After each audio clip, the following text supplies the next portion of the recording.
students. This is the second video in the series about the AP Studio Art Drawing Portfolio.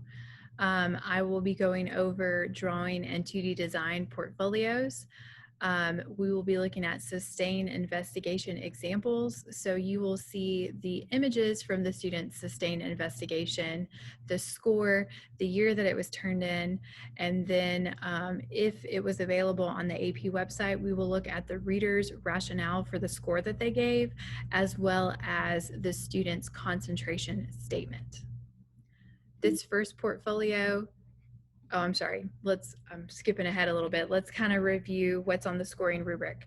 So you have to have 15 images. You need to explore an artistic concern in depth.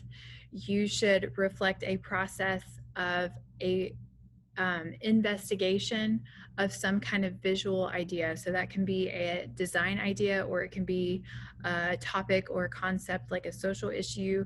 Really, there's a lot of variety and possibilities there. It is not a selection of a variety of works that are produced as a solution to class assignments. So the two projects that we do at the beginning of the semester, those are just to kind of get you back in the practice of making art for school, and hopefully to jumpstart your creativity a little bit, and also to teach you the process for how to research and how to do things for AP art. And then hopefully those critiques and feedback will kind of help get you where you need to be if you're not already there for AP and for your portfolio. So don't feel like you have to make your first two projects fit into your concentration. We're actually not there yet. The third assignment for me will be to start your concentration, and then you'll make a piece for your concentration. And after making that piece, if you feel like your topic is not going to work, you can probably change it once. And then after that, you need to kind of like lock in and pick whatever theme or topic you're going to explore all semester. All that being said, like I said in the last video, I believe I've done so many of these now, those first two assignments can and probably will go into your selected works section of your portfolio. So remember, your 5 best pieces are actually going to be mailed into AP in May. So do a good job on those first two projects, because in the selected work section, you kind of want to show them a range or variety in your skills. And so it's usually good to pull one, if not both, of those first assigned projects and put that in there alongside maybe 3 or even 4 of your sustained investigation pieces. You can also take work that you've made outside of class, or you can take work that you've made even last school year and put it in your selected works section of your portfolio. For those of you who are doing a portfolio for the second year in a row, do keep in mind that you cannot use a piece that you have already submitted to AP. So if you put a piece in your portfolio last year, it's kind of like unable to be used again unless you follow that 80% transformation rule. So if you like completely rework on top of it, let's say you do a colored pencil drawing and then you collage scraps of paper on top of that drawing and add really thick encaustic paint on top of that, and like, it's the same image but it's totally reworked, that would be a possibility. You could also, let's say you really like the face that you drew in marker on this one piece, and you want to cut that face or that figure out and then put it on a different background that you have rendered in colored pencil. That would also follow that 80% transformation rule. So you can get away with like things like that, but you cannot resubmit the same piece from one year to the next. So go ahead and make sure that we understand that. All right. Sustained investigation is also not a collection of work with differing intents, so don't be random. Make sure that your topic that you explore is personal to you, not just trendy. Stay away from being cliche. Stay away from copying things from the internet. None of us art teachers or professors want to see that. You are free to work with any idea in any medium that addresses 2D design issues or mark making, and usually a combination of both is very effective in your AP portfolio, whether you're doing a 2D design portfolio or whether you're doing a drawing portfolio. Work should grow out of your idea and demonstrate growth and discovery.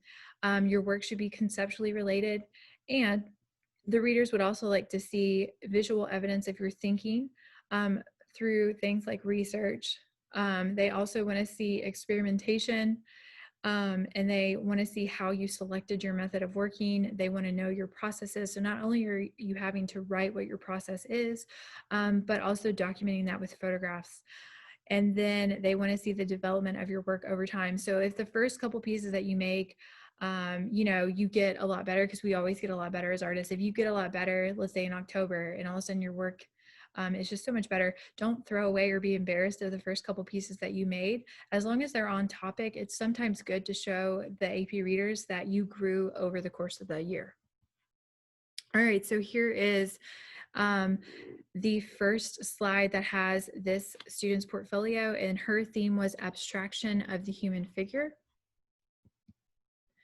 There is the second slide that has the rest of her pieces, and she scored a 5, which is an excellent score. She made that score in 2007. So the reason she made that score is she had an evocative, nice $5 word there, an evocative theme inspired by observation and photo references is presented in these figure drawings. Additionally, a sense of real and uncluttered space is rendered through expressive mark making. So they like that her images are very simple. Value in color contrast and sophisticated lighting. So not only did this student show us that she can draw, and man, can she draw, but she also shows us that she is a good photographer. Look at these pieces. She obviously took her own reference photos, and the play of light and shadow is incredible. This student uses chiaroscuro and tenebrism that go beyond mere special effects. A further note is the student's informed use of point of view in a variety of perspectives: bird's eye view, eye level, and worm's eye, and use of the full pictorial space. So they like that she has cropped in on detail. The quality of craftsmanship is excellent, and that's really all that needs to be said about it. Her drawing skill is just on point, and that is why she made this 5. Let's go back to the previous slide. And so many times people just take a picture straight on, right? That's like the hallmark of being an amateur. So it is really nice that she got in close to her subject. Down here, she's below her subject. Right here, she's kind of like at a side angle above her subject. So they really liked that about the way that the student composed the different pieces. All right, this is what the student had to say about her portfolio. The central idea of my concentration was to create an abstraction of the human figure through movement, color, and different light values. With these strategies, I was able to form abstract shapes which detach the figure from its traditional image. As my concentration progressed, I found to gain the movement and abstraction I was searching for in the human figure, I had to have a strong concrete light source. Images 1 through 3 best show the effects of a strong light source and how movement can be captured within the highlights, midtones, and shadows. This girl knows her stuff. Furthermore, with the light, I was able to begin the beautiful abstract tone to pieces. I noticed as the light source became more intense, I was losing the midtones. I admired the images without them, and I noticed the abstract shapes that were being formed. As my concentration progressed, I had to search for ways to create shapes in order to abstract the human figure. I then began to direct the figure in a more contorted form, images 5 through 12. As can be noticed, muscles within the neck and upper body became more prominent and formed more obscure shapes. This took it to a more abstract level, each of my pieces progressively looking less like the human figure. I also began to incorporate abstract colors, which helped the body morph into abstraction, images 5 through 7 and 11 through 12. With my concentration, I want my viewers to discern the human figure as being beautiful through its progression to an abstract shape. And I think she definitely achieved that. So great closing sentence. Another thing that I wanted to point out is that she definitely lets us know that she understands what she's doing, that nothing that happened in her portfolio was an accident. All right, this next portfolio topic is my space. And look at this. This student definitely drew his working space or his study space or his bedroom in each one of these images. This student scored a 6 in 2008. So let's read the rationale for the score here. These works make a highly imaginative connection between the idea of the concentration and the work presented. The inventiveness and exuberance reflected in the works engage viewers, inviting them to identify with the student in images 9 and 11.